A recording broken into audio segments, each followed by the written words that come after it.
Haste, the game that Sonic Frontiers should have been. Haste, I mean, I have so many hours on this game that I almost reached the same amount of hours that I have on Sonic Frontiers. Before I even say why, I would like to explain why Sonic Frontiers, in my opinion, got boring so fast. Sonic has been a great franchise and still is. Although I played Sonic Frontiers believing that I would actually be running through all the worlds super fast, and by worlds I mean Green Hill, Emerald Zone, Chemical Zone, etc. And I'm sure there's a lore and story, but overall, the gameplay felt like another open world game. Sonic Frontiers could have been identical to Haste, but instead of having to play a level over and over, you fight a boss with the combat that was given in Sonic Frontiers at the end. Or you would be able to use abilities also that he had encountered prior to past game with the base ability that he has now. It was more of a story game, yes, but overall it could have had way more. This is just for Sonic Frontiers, not for any other Sonic game. Don't get me wrong, I mean Sonic Adventures, Sonic Unleashed, Sonic Generations, those games are absolute peak. And as a Sonic lover, Sonic Frontiers didn't quite feel all there. Yes, games aren't supposed to be the past, but it's the first open world Sonic game that was new gen. It just wasn't there for me. Of course, play the game for yourself and tell me how you feel about it in the comments below, but it just wasn't there for me.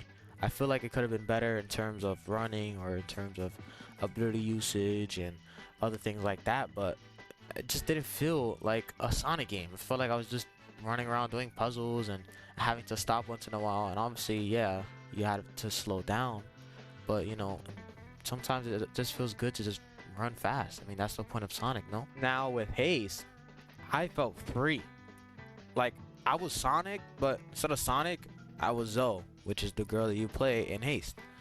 And you would travel between worlds, and she would meet people that she knows and meet new people that she didn't know. And well, the story overall was actually really good. And you would defeat bosses and use abilities that she would get from running, or that she would take or not take, that she would borrow from comrades. And the music for both games, by the way, are both immaculate, I have to say.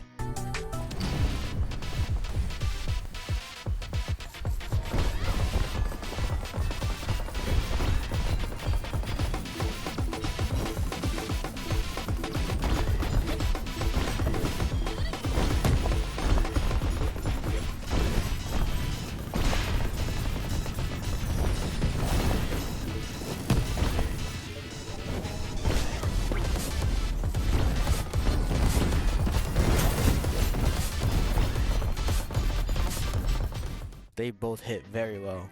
I would definitely listen to them just while going out throughout my day. So you would also run and play segments throughout the levels to then get to the boss, to then save the shard, and once you get 10 shards, you would then fight the final boss and you win. You beat the game. Granted, it's more than that. It obviously takes accuracy and effort to run towards the end to get to each world, and well, you can't stop. You know, the game forces you to keep moving forward. If you are too slow, the game, it makes you restart. In Sonic, you can stop and wait for the time to run out and then just start again. Mind you, losing all your lives is just a ploy for you to then restart once more. In Haste, endless mode, you can go through many worlds, and each 5 worlds you get, it's also endless, and you can then reach speeds like this.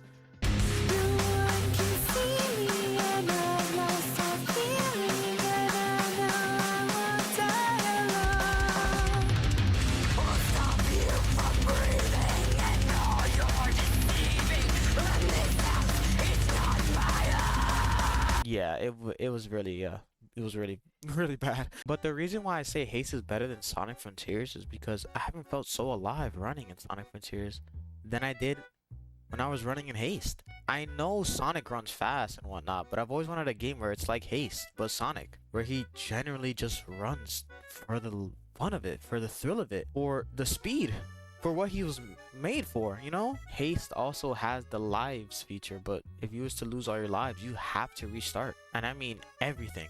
I mean, not like the whole game, but by everything, I mean that segment. You would have to then restart.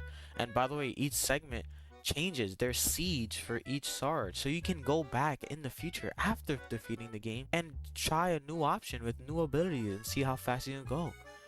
It's an endless game of content.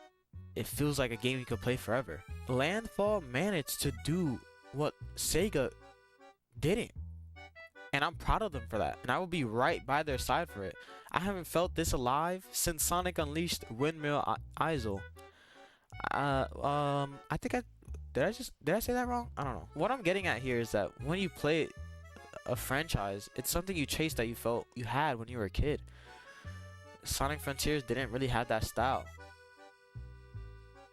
Look, I rarely voice my opinion, so please hear me out and tell me what you think. Because after playing both games, it's fair to say that Haste is the better game here. But that's just me. I really do want to hear you guys' opinion, and well, I believe that Haste is a game that I could play for hours on end if I had the time. But with Sonic Frontiers, I would just play for, I don't know, maybe an hour or less, and I would just turn it off. It wasn't there for me. This wasn't supposed to be a crazy long video, but I really love both games, and I wanted to voice my opinion. That may or may not be heard. I do pray that everybody has a blessed day and an amazing night or day wherever you may be, and to be safe, and to love your families and friends. Don't give up. Always strive for better. Don't tell yourself that you're worthless. Tell yourself that you are worth something.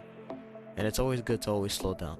I know that the whole point of this game is to talk about fast games and to talk about, you know, being fast, or to, you know, use the hours that you play when you play a game, but use your hours wisely and use it for good things, not for wasting time always on a game, you know.